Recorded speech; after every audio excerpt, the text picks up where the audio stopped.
This channel does not promote any violent, harmful, or illegal activities. All content provided by this channel is meant for an educational purpose only. শুরুতেই যে খবরে নজর রাখবো, আরজিকর কাণ্ডের আবহে লালবাজারের নির্দেশিকাকে ঘিরে তৈরি হয়েছে নয়া বিতর্ক। কলকাতার পুলিশ কমিশনার মনোজ ভার্মার সই করা নির্দেশিকায় যা বলা হয়েছে তা রীতিমতো বিতর্কের জন্ম দিয়েছে। সেখানে বলা হয়েছে 25শে সেপ্টেম্বর থেকে 23শে নভেম্বর ধর্মতলা চত্বরে জারি থাকবে 163 ধারা। মাস্কট স্পিন কন্ট্রোল ল্যাবের পরীক্ষায় এটি প্রমাণিত। কেয়াসেট আলোপেক্স পেন্টা অ্যাক্টিভ নতুন চুল গজাতে সাহায্য করে, চুল পড়া বন্ধ করে। Keya Seth alopex penta active 10 hair fall প্রবলেমের একমাত্র সলিউশন। ধর্মতলা চত্বরে 5 জনের বেশি জমায়েত করতে পারবেন না। লাঠি বা অস্ত্র নিয়ে মিছিলে নিষেধাজ্ঞা জারি করা হয়েছে। আগামী 2 মাস কেসি দাস ক্রসিং থেকে ভিক্টোরিয়া হাউস এবং সংলগ্ন এলাকায় সব রকম জমায়েত নিষিদ্ধ করা হয়েছে পুলিশের তরফে। কণ্ঠরোধের চেষ্টার অভিযোগ, এই অভিযোগ তুলে কলকাতা হাইকোর্টে জনস্বার্থ মামলা দায়ের হয়েছে। আজই তার শুনানির সম্ভাবনা রয়েছে। এখন প্রশ্ন উঠছে, পুজোয় কি মানুষ বেরোবে না? তাহলে কি মণ্ডপে গল্প করাও নিষিদ্ধ? প্রশ্ন মামলাকারীর। আজ শুনানির সম্ভাবনা। মনোজ ভার্মা, যার সই করা রয়েছে নির্দেশিকায়, সেই পুলিশ কমিশনার, তার বক্তব্য কি শোনাবো।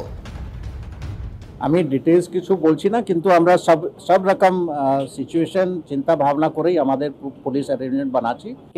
পূজা কমিটি থেকে যারা এসেছিলেন ওরা বিভিন্ন রকম পয়েন্ট রেখেছে, আমরা নোট নিয়েছি অ্যান্ড আমাদের তরফ থেকে সব রকম প্রস্তুতি থাকবে। কলকাতার পুলিশ কমিশনারের বক্তব্য আপনাকে শোনালাম। এই নির্দেশিকাকে ঘিরে রাজনৈতিক মহলেও কার্যত তোলপাড় শুরু হয়ে গেছে। বিজেপি, সিপিএম বিরোধীরা কি বলছে শোনাবো আপনাদের। পাশাপাশি শোনাবো শাসক দলের তরফে কুণাল ঘোষ, তিনি কি প্রতিক্রিয়া জানিয়েছেন। জেনে গেছে জনতা ভয় পেয়েছে মমতা। নতুন পুলিশ কমিশনার শ্রী মনোজ কুমার ভার্মা কলকাতাবাসীকে পুজো উপহার কি 163 ধারা। উনি 163 ধারা দিয়ে কলকাতার মানুষকে বলছেন যে একসাথে 5 জন ঘুরো না, ফুচকা খেও না। সমস্ত পুজো মণ্ডপ যেখানে 85,000 টাকা পৌঁছেছে কি পৌঁছায়নি সেটা বড় ব্যাপার না, প্রত্যেকটি জায়গায় টি শার্ট পরবে যুবক যুবতীরা, তাতে লেখা থাকবে তোমার স্বর আমার স্বর, জাস্টিস ফর আরজিকর। পুলিশ মন্ত্রীর আসলে ভয়টা কোথায়? রাজ্যের মানুষ তারা কি একবারও বলেছে, যারা সাধারণ মানুষ, যে সরকারের পতন চাই? বলেনি তো। রাজ্যের মানুষ বলেছে আমি ভয় পাচ্ছি। খুনিয়া দর্শকরা আমাদের সাথেই ঘুরছে, তাহলে খুনিয়া দর্শকরা যাতে ধরা পড়ে, শাস্তি পায়। এখানে পুলিশ কেন ভয় পেয়ে যাচ্ছে? এ নিয়ে বলতে পারবো না, এটা প্রশাসনিক বিষয়। পুলিশ তারা কোনো নির্দিষ্ট কারণে হয়তো করেছেন, আর সিপিএমের যদি আপত্তি থাকে তারা তাদের আপত্তি জানিয়েছেন। এই বিষয়ে কোনো রাজনৈতিক মন্তব্য করব না। এই মুহূর্তে বিজেপি নেতা এবং আইনজীবী কৌস্তব বাগচি আমাদের সঙ্গে রয়েছেন। কৌস্তব, টিভি9 বাংলা থেকে দীপ কথা বলছি, আপনাকে স্বাগত টিভি9 বাংলায়। কলকাতার নতুন পুলিশ কমিশনার মনোজ ভার্মা, তার সই করা যে নির্দেশিকা, সেই নির্দেশিকাকে ঘিরে তৈরি হচ্ছে বিতর্ক। নির্দেশিকায় বলা হয়েছে আগামী 2 মাস মানে সেপ্টেম্বর থেকে প্রায় নভেম্বরের শেষ পর্যন্ত ধর্মতলা চত্বরে কোনো জমায়েত করা যাবে না। কৌস্তব, তাহলে তো প্রশ্ন উঠছে যে মানুষ কি তাহলে দুর্গাপুজোর জন্যও বেরোবে না? দেখুন, এই সমস্ত ব্ল্যাঙ্কেট 144 অর্ডারের আগে আমরা দেখেছি সন্দেশখালির সময় কোর্টে মামলা হয়েছিল, কোর্ট উড়িয়ে দিয়েছিল। তো এগুলো প্র্যাকটিক্যালি কোনো লিগালি এর কোনো ফুটিংস নেই। এই কোর্টে গেলে সেট অ্যাসাইড হবে। রাজ্য সরকার এগুলো করে একটা জিনিস মাথায় রাখতে হবে, সুপ্রিম কোর্টে মামলা চলাকালীনও চিফ জাস্টিস বারবার করে বলেছিলেন যে পিসফুল প্রোটেস্টার্সদের কোনোভাবে কোনো আন্দোলন ব্যাহত করা যাবে না। এবারে ওই সময় মানুষ, এই সময় উৎসবের সময়তে বলুন বা যাই সময়, মুখ্যমন্ত্রীর কথা অনুযায়ী তো মুখ্যমন্ত্রী তো বলেছেন মানুষকে উৎসবে ফিরতে। না কৌস্তব, আমি জানতে চাইবো যে এটা কি সত্যি সত্যি বলবৎ করা যায়? মানে এমন কোন নির্দেশ যে 4 বা 5 জনের বেশি মানুষ একসঙ্গে বেরোবে না, তাহলে যারা পুজোর সময় বেরোবে তাহলে কি তারা বেরোবে না? এরকম ব্ল্যাঙ্কেট 144 অর্ডার কমপ্লিটলি ইলিগাল, এর কোনো আইনের কোনো বৈধতা নেই। আমি বলছি মুখ্যমন্ত্রী তো উৎসবে ফেরার কথা বলেছিলেন, তো এই সমস্ত 144 থাকলে মুখ্যমন্ত্রীর কথা অনুযায়ী তাদের দলের লোকেরাই বা উৎসবে ফিরবে কি করে?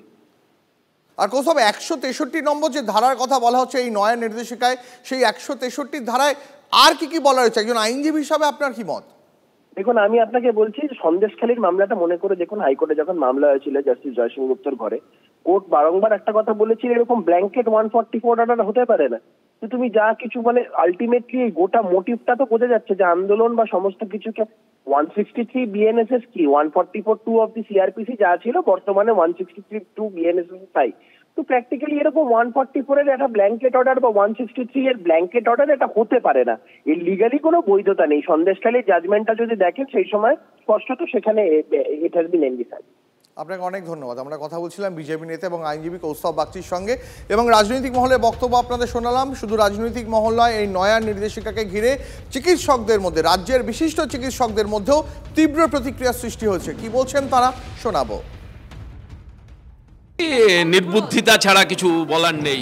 এভাবে এগুলো ওই যত এগুলো করবে, যত চোখ রাঙাবে, যত এই ধরনের বেআইনের বাঁধনে এগুলোকে বাঁধতে চাইবে, ততই কিন্তু প্রতিবাদের কণ্ঠস্বর দৃঢ় হবে। কারণ প্রতিবাদ দেখবেন জল তখনই বেশি গর্জন করে যখন তার সামনে বড় এসে দাঁড়ায়, যত বড় প্রতিকূলতা এসে দাঁড়ায়। কাজে আমার মনে হয় এগুলো প্রশাসন না করলেই পারত, এবং এগুলো নিতান্তই নির্বুদ্ধিতা, এবং এগুলো প্রতিবাদের সামনে উড়ে যাবে। পুলিশ প্রশাসন কোন অ্যাঙ্গেল থেকে এটা করেছেন সেটা অনেকটাই স্পষ্ট, কিন্তু আন্দোলনের ভাষা পথের বাইরেও হতে পারে। আন্দোলনের ভাষা আমার জামাতেও লেখা থাকতে পারে, আমার আন্দোলনের ভাষা আমার দৃষ্টিতেও লেখা থাকতে পারে। সুতরাং মানুষ এই মুহূর্তে যে সুবিচার চাইছে, সেই বিচারের ভাষা যদি পথে বন্ধ হয়, তাহলে তার অন্তরে এবং তার দৃষ্টির মধ্যে থাকা উচিত বলে আমার ধারণা।